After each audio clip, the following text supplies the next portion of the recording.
పరిశుద్ధ నామమునకు మహిమ కలుగునుగాక. క్రీస్తునందు ప్రియ దేవుని బిడ్డలారా, ప్రభు అయిన యేసు క్రీస్తు పరిశుద్ధ నామములో మీ అందరికీ ఈ ఉదయకాల శుభములు తెలియచేయచ్చు ఉన్నాను. ఈ దినమంతయు మీకు మీ కుటుంబానికి దీవెనకరముగాను ఆశీర్వాదకరముగాను దేవుడు అనుగ్రహించాలని మీ కొరకై ప్రార్థిస్తూ ఉన్నాను. నేటి దినము కొరకు ఏర్పాటు చేయబడిన దేవుని వాక్యము కొరింథీ 2వ పత్రిక 4వ అధ్యాయం 7వ వచనం. అయినను ఆ బలాధిక్యము మా మూలమైనది కాక దేవునిదై ఉండునట్లు మంటి ఘటములలో ఈ ఐశ్వర్యము మాకు కలదు.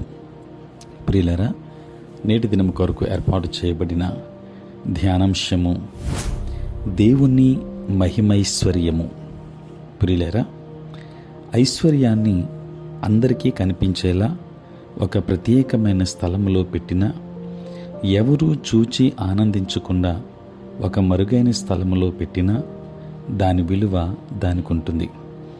ధనవంతులైన ప్రజలు వారి ఆభరణాలు, మిగతా విలువైన వస్తువులు ఎవరూ దొంగిలించకుండా ఉండడానికి గాను వాటికి తాళాలు వేసి భద్రపరచగలిగిన చోట పెడతారు. పోగొట్టుకుంటామేమో అనే భయంతో వారు జీవిస్తారు. ప్రియులారా, జాతీయ సంపద లేక వ్యక్తిగత సంపద అందరూ చూచి ఆనందించే విధంగా ప్రదర్శనకు ఉంచితే అందరూ వాటి అందాన్ని, విలువను చూచి ప్రశంసిస్తే ఎంత బాగుంటుందో కదా. చరిత్రలో దేవుని మహిమ అనే దివ్యమైన ఐశ్వర్యం అనేక సందర్భాలలో ప్రదర్శించబడింది. దేవుడు తనతో నిబంధన చేసినప్పుడు అబ్రహాము దీనిని చూచాడు. యాకోబు తన రాతి తలగడ ద్వారా దీనిని చూచాడు. మోషే మరియు ఇజ్రాయేలీలు ఐగుప్తు నుండి కానాను వరకు దీనిని అనుసరించారు. పేతురు, యాకోబు, యోహానులు రూపాంతరపు కొండ మీద దీనిని చూశారు. ప్రియులారా, ప్రభువైన యేసుక్రీస్తు యొక్క పునరుద్ధానము, మహిమపరచబడిన విధానము ప్రతి ఒక్క విశ్వాసి ఈ భూలోక సంబంధమైన శరీరాలతో ఉన్నప్పుడే ఆ దివ్యమైన ఐశ్వర్యములో పాలిభాగస్తులు అయ్యే విధంగా చేశాయి. మనం మొదట క్రీస్తును విశ్వసించినప్పుడు తన మహిమను గూర్చిన జ్ఞానము యేసుక్రీస్తునందు వెల్లడిపరచుటకు మన హృదయాలలో ప్రకాశించెను. దేవుని మహిమ అనే ఈ శాశ్వత వ్యక్తిగత స్వాస్థ్యము పరిశుద్ధాత్మ ద్వారా మనకు దయచేయబడింది. ప్రియులారా, క్రీస్తు జ్ఞానం యొక్క శ్రేష్టతను ఆయన బయలుపరుస్తాడు. మన మట్టి శరీరాలలో ఉంచుకొనుటకు ఎంత అద్భుతమైన ఐశ్వర్యమో కదా ఇది.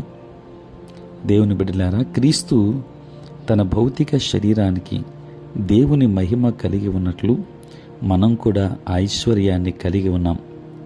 ఎందుకనగా ఆయన మనలో ఉన్నాడు కాబట్టి. క్రీస్తు ఈ లోక ప్రయాణంలో ఆయనతో కలిసి ఉన్నవారు రూపాంతర పర్వతం మీద ఆయన శిష్యులు చూసిన మహిమ ప్రకాశాన్ని చూడలేకపోయారు. అందుకు ప్రతిగా వారు ఆయన మంచి పనులలో మరియు ఆయన ప్రభావవంతమైన ప్రసంగములలో ఆయన మహిమను చూశారు.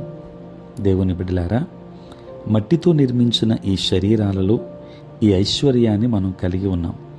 ఇదే విషయం గురించి యేసు ప్రభు వారు మాట్లాడుతూ యోహాను సువార్త 17వ అధ్యాయం 22వ వచనములో, నీవు నాకు అనుగ్రహించిన మహిమను నేను వారికి ఇచ్చి తిని అని చెప్పారు.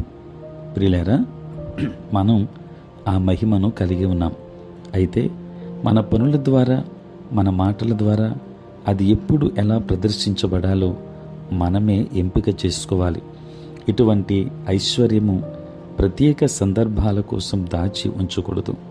మనం చేసే పనులన్నిటిలో అది కనబడాలి.